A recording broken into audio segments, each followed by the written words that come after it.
Alright, so I came across something over on Twitter, go figure, that was absolutely ignorant, and I felt the need to make a video about this because there's not many things that I see online that, like, legitimately kind of get to me and make me feel some type of way, but seeing blatant disrespect and stupidity like this, especially when unwarranted, just, for some reason, it just doesn't sit right with me, man. Maybe because I actually have a conscience, maybe because, my moral compass isn't completely destroyed. But today we're going to be taking a look at, when I mean it when I say this, maybe the dumbest article I have ever seen in my life. This is insanely disrespectful. It's just factually flawed from the jump. It's very biased, obviously. And really all this does is throw a bunch of stupidity out for the sake of throwing stupidity out. Now, before I go any further into the video, I want to just go ahead and say that starting with today's video, I'm branching out Optimus Helps, which is like a charitable thing, even more. And I'm starting a branch of it for veterans. You will see this alongside this video. It's called Help Heal Veterans, #Optimus Helps. The goal is $10,000 by the end of the year, just like all the other charities I've been working with. Coincidentally, this video is going to be going out on the Memorial Day weekend, so I think as a way of just showing thank you to veterans and for people willing to step into these situations, into these conflicts and stuff on behalf of everybody else, like myself, who just don't want to do anything like that. I would genuinely appreciate it if you donated even the,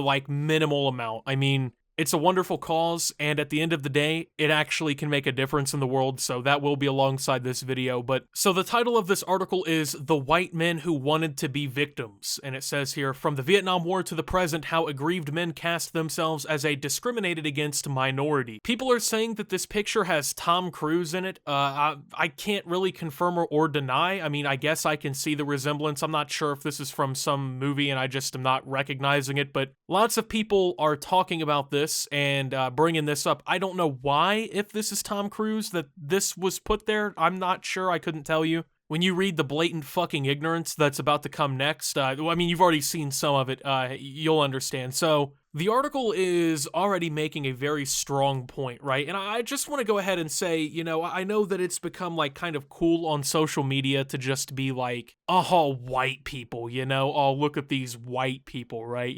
These Vietnam veterans, you think they're victims or something, man?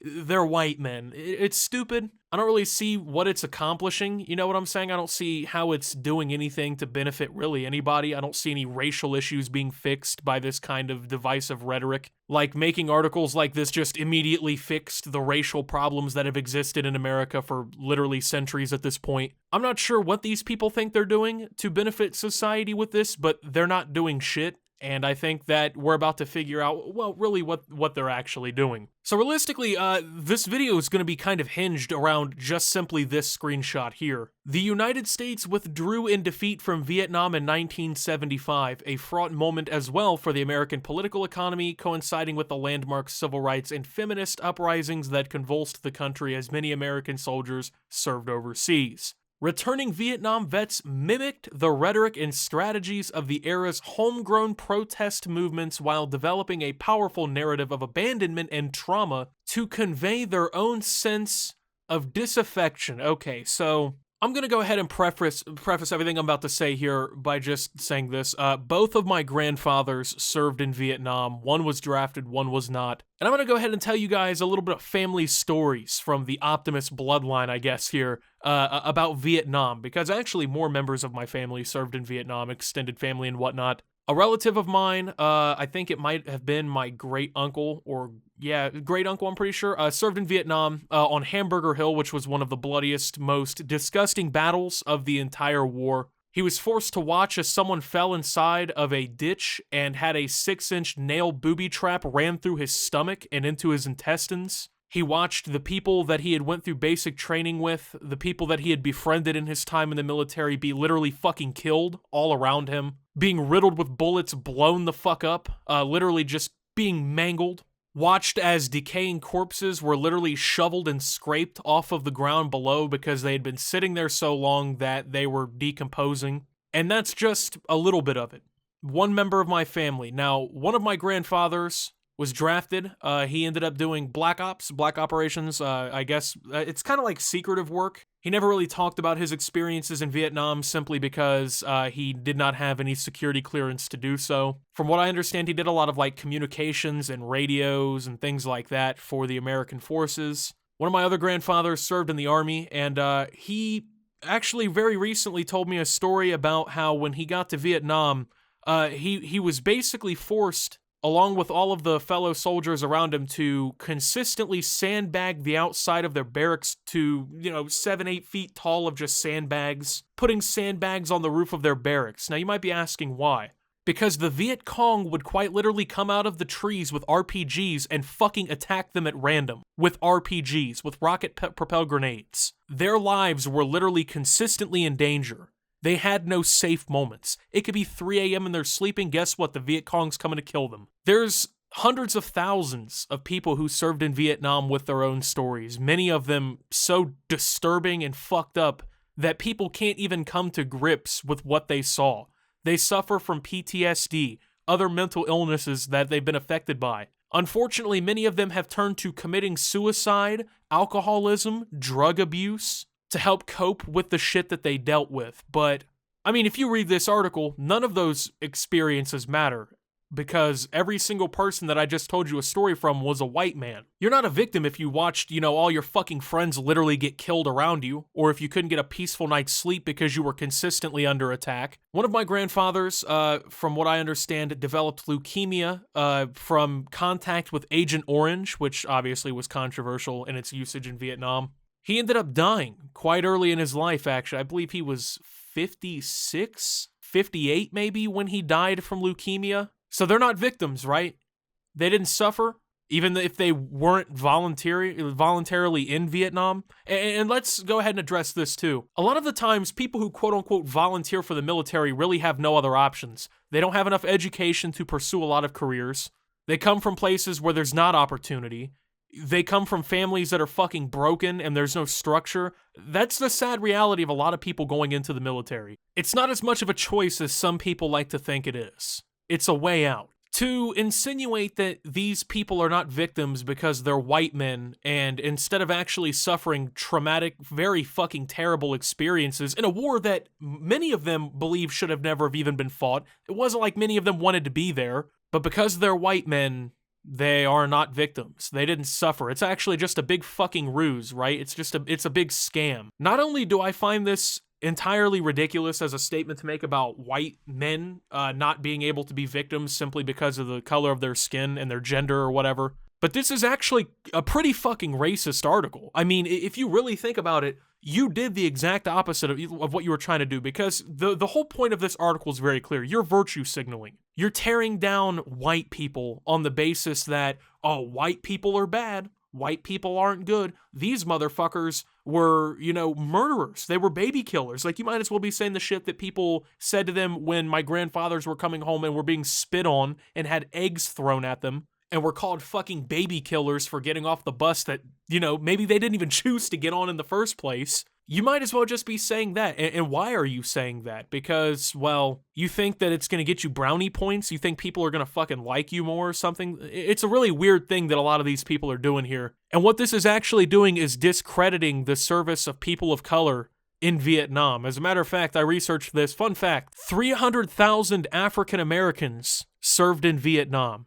300,000. That is a fuck ton of people. The current active military roster in the United States holds 1.4 million active duty people in the United States Army right now. In the armed forces altogether, combine all the branches, 1.4 million people. In Vietnam alone, 300,000 African Americans served. This doesn't even include, Hispanics, Asians, Pacific Islanders, pretty much any other ethnicity. That is fucking insane. That is a large number of people. So were their experiences any different? Because they're not white people, did they suffer? Did they go through emotional trauma? Are their feelings valid? Are their diagnoses valid? Because, I mean, if we're using the logic that, these white guys were basically just doing this because, they didn't feel cared for, they didn't feel loved and appreciated, and they faked all their reactions to it, and they actually were okay, and they're just a bunch of oppressive, horrible human beings, right? You're telling me that that logic doesn't hold up for the other races that were also involved? Many of which against their will too? That seems pretty fucking racist to me, you know what I'm saying? That seems pretty stupid and horrible to say. Now, the thing about, the United States and everything, like, everyone says that, veterans die for your freedoms, they go fight wars so you don't have to, so you have the right to, you have the constitutional rights and stuff that you've been afforded. Vietnam, in my opinion, was not one of those wars. We were not fighting that war for freedom, for American freedom. It was not a defensive war whatsoever. In a lot of ways, we were the aggressors in that conflict. And as many veterans of Vietnam will tell you, it's a war we should have never have been in.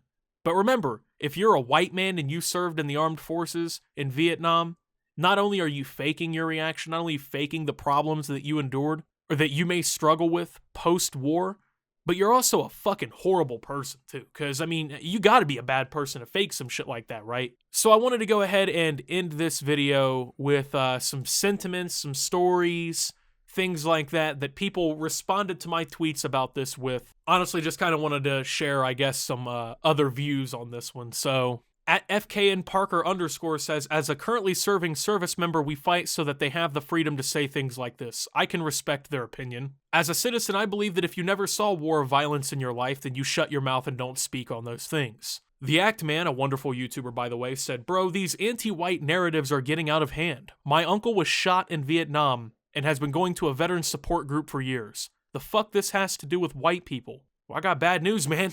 Your uncle's not a victim, He was literally shot in Vietnam, but he's not a victim. Chris Raygun, another wonderful YouTuber, said, do people really not get that the military literally goes to schools and recruits vulnerable kids to be the tools of the state with false promises and then basically abandons them when they come home? This anti-veteran trash is just simping for the military masquerading as, quote, woke. Jessica says, my grandfather never talked about it. He was a Marine and a paratrooper in Vietnam. Even my mom and grandmother never heard any stories, but if he saw any of us wearing a peace sign, he would get very angry because he remembered the protests and how he was treated. Sawyer Wade says, fun fact, every single Vietnam veteran from the small farm town my mom grew up in killed themselves. She was pen pals with most of them during their service. Probably their fault for getting drafted, though. They obviously wanted to be victims.